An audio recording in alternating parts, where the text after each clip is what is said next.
Hey everybody, this is Drink64 and welcome to my reaction video for the Lost Narrator's reading for Endless. Just Endless, that's the name of the story. So I've been doing MLP Grimdark reading reactions now, and I've actually been really enjoying them. And I've actually never watched the Lost Narrator's content before, and I've been told that it is very enjoyable, like it is really good. And I've actually been meaning to do it for a while, but I haven't found the time, and I never can. So I thought this would probably be the best time now, and I'm honestly actually kind of excited for this because I've heard it's so good. So yeah, this one's called Endless, and again, I can get nothing from it. There's kind of a pattern with all these Grimdarks that I'm watching, and I can never tell anything by the title by itself, but, you know. Anyway, yeah, so again, I'm really looking forward to this. The Lost Narrator has been someone that I've been meaning to watch for a while, but it's just never come up.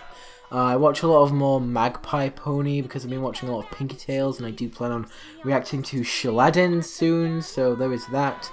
And I know that the Lost Narrator and Magpie Pony do a lot of stuff together, but again, I haven't got to watching any of her content, so I do want to get to that now.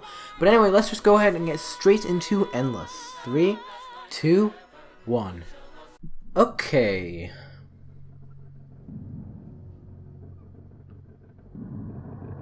Already getting really spoopy. 7 Lost Nightmares. I'm guessing this was for some kind of series that was going on at the time. I don't know what the other 6 were, so I don't plan on reacting to it. But the only one that seemed appropriate. It wasn't warm or cold, wet or dry. It was as close to nothing as it could be. The air was thicker with the haze darker than black that masked the sky somehow darker.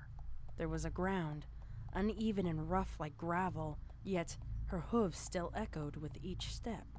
Oh hey, it's Fluttershy. It's Fluttershy's story, that's really cool. And received nothing in return. I haven't read many Fluttershy creepypastas or whatever, so that's really cool. Like an echo in a deep cavern, but with no visible walls to carry the sound.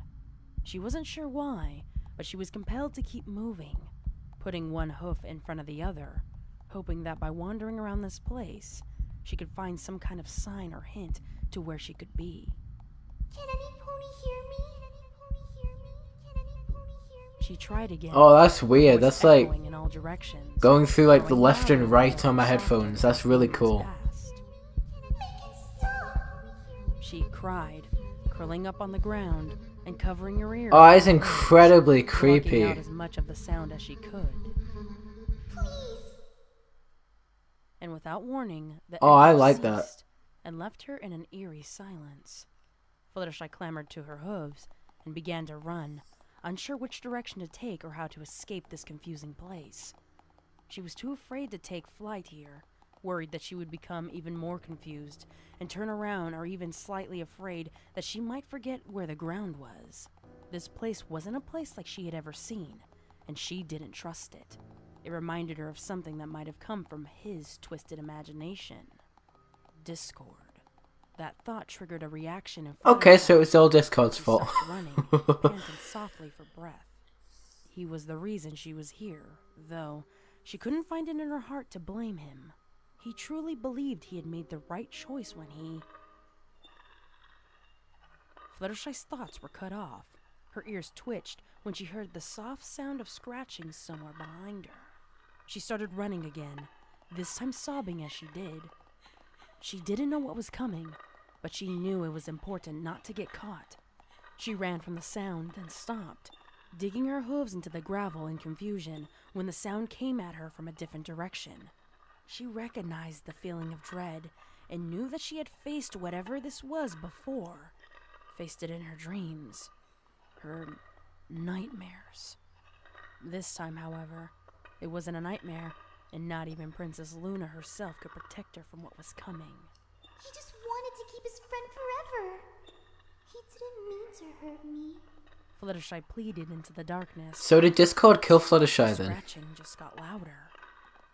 Though she ran as fast as she was able to, the oh, that scraping is really making me feel really uneasy. Before her hooves began to ache, and she worried that they would fail her.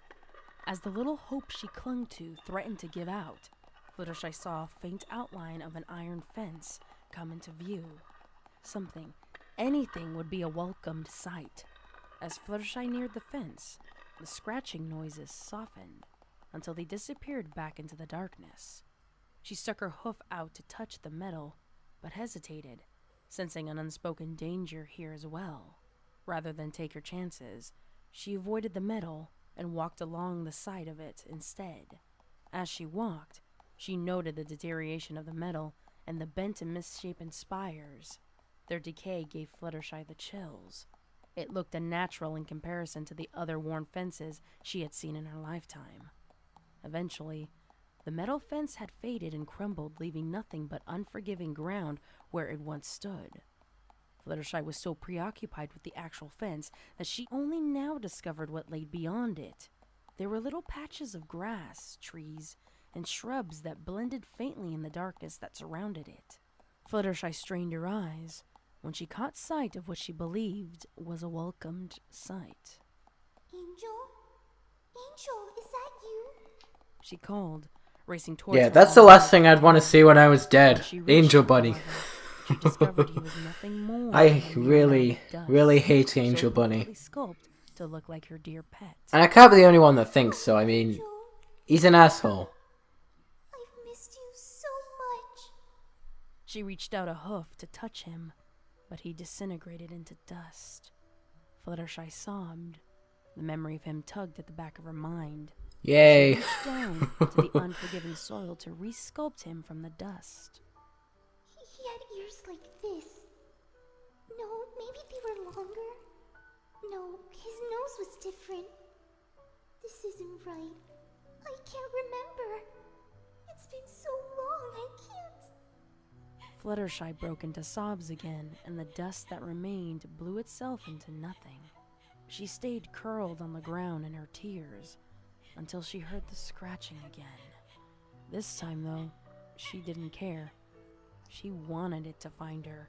She wanted this endless wandering to finally stop. I wonder what this thing is then. Get up! Get out of here! Okay, hi Rainbow Dash. Fluttershy's head snapped up at the sound, and she held her breath. That voice, no matter how much time had passed, it was still as crisp and as clear as if it were yesterday. It captured her rasp perfectly, and the inflection of impatience that Rainbow always had in her tone. Yeah, silly. Don't let the monster get ya.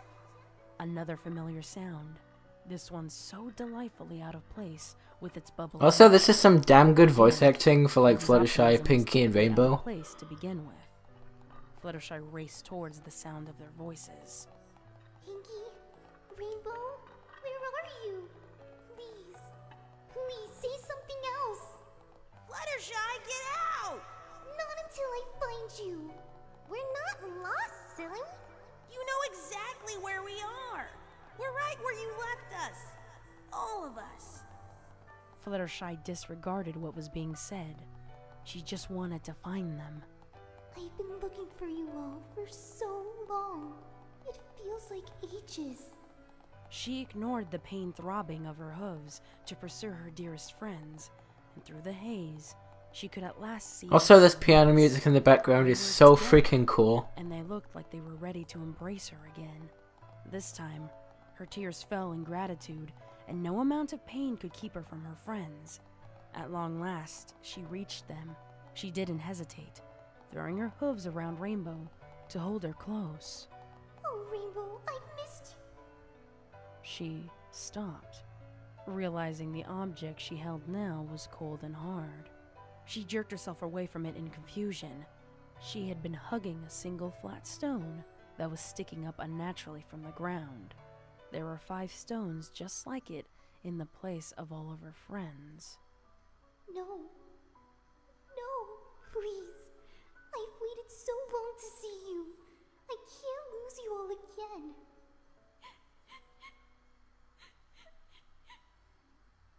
Fluttershy curled up on the ground next to her friends and revisited each. This is some little emotional moment. Fluttershy voice She hadn't acting. noticed the scratching sounds growing closer until it was too late to run. Fluttershy felt a Also, I don't know why, but the chill scraping sound, the dragging sound, kind of reminds me of a Pyramid Head from Silent Hill dragging the sword. I don't know why, it just makes me think of that. was herself, or at least another vision of herself. This Fluttershy, however, had no eyes. only two great balls of darkness where eyes had once been. Fluttershy screamed and jumped back to her hooves in a panic.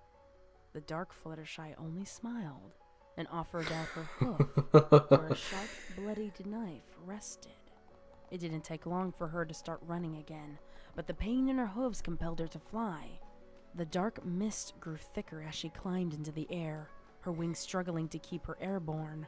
Her chest constricted, and she gasped, unable to suck in a breath from the weight of the mist around her. Fluttershy strained her wing muscles to push higher and higher until at last she broke free from the surface of the dark water. The dark Fluttershy was not far behind, pushing Fluttershy's head back under the water, trying to force the life out of her again. Fluttershy screamed and thrashed in the water, bucking at her twin until she broke free at last, gasping and shaking as she dragged herself back onto solid ground. The mist began to change again. This time when it cleared, it revealed an entire forest of trees. Fluttershy looked over her shoulder at her dark twin, who flew towards her still clutching the knife. She took flight again and headed into the trees, hoping to lose her. Each tree she flew past grew more twisted, more mangled in the thick rope-like vines. She looked back to where the other Fluttershy had gone and flew herself straight into a vine that pulled at her neck. She threw her hooves up and tried to pull it away, once again gasping for air, and noticed the vine was being tugged on the other end by the dark Fluttershy. It's the only way. Dark Fluttershy called out. I never wanted this. I never wanted to be separated from my friends. Don't you understand, Discord? I don't love you. I want to die. Fluttershy cried. Wow, Fluttershy, you'd rather die than be with Discord? Trying to cling to it. Dark Fluttershy approached her. I mean, from what I can tell from Bread of Discord, it certainly disagrees with that logic. I can see them again. Fluttershy thrashed, her vision becoming hazy. You never even asked me what I wanted all those years ago. I can't take it anymore. Fluttershy's eyes were stained with tears. She couldn't breathe, but was somehow still thrashing, as lively as ever. Magic can't protect me if I do it myself. It can't keep me here if my heart stops beating. Fluttershy closed her eyes and braced herself, knowing what was coming next. Her eyes lowered. She lowered her ears and waited. When the blade dug into her chest, she threw open her eyes and screamed.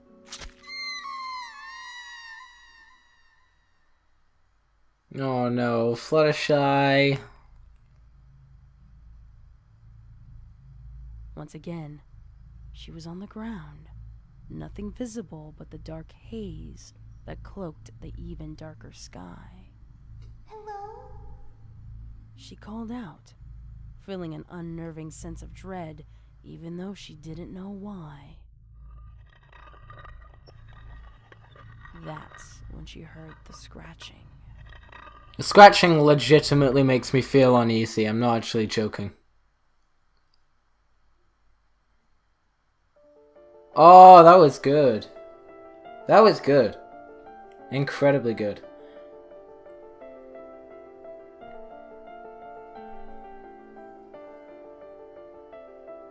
Okay, yeah, Pinky Rose voiced Pinkie Pie.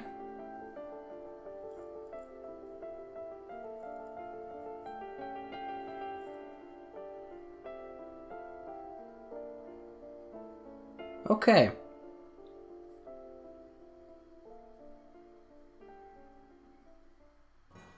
Yeah, okay, so that was legitimately really good, actually. I legitimately started to feel really uneasy during that, especially with the scraping, and at the beginning when you could hear Fluttershy and it was going between left and right on my headphones, and it sounded really awkward, and it was really making me feel really uncomfortable, so I really liked that. It was really creepy. It did seem a bit dumb when it was revealed that the scraping was caused by another Fluttershy with no eyes. It felt way too cliche for a creepypasta. Like, you wouldn't believe the amount of creepypastas that I have read in the past that have involved some creature with no eyes before, whether it's the identical version of something or whatever, but I have read that a lot, and it does feel like such a cliche at this point, so I don't know, I felt like that was the only downside. Otherwise, this was a great story, actually. I loved it. I really did. Definitely going to try to watch more from The Lost Narrator. Not some of the videos that I will put the priority on at the moment, but they are something that I might want to come back to these readings. Overall, I definitely enjoyed it. I thought it was very enjoyable. This was a shorter video, but honestly, I've been really busy as of late with other stuff, so I want to try and make videos when possible, even if they are shorter than normal, but you know, it is a lot harder these days, but I will try. So anyway, if you guys enjoyed this video, don't forget to like, comment, and subscribe, and I'll see you guys in the next video.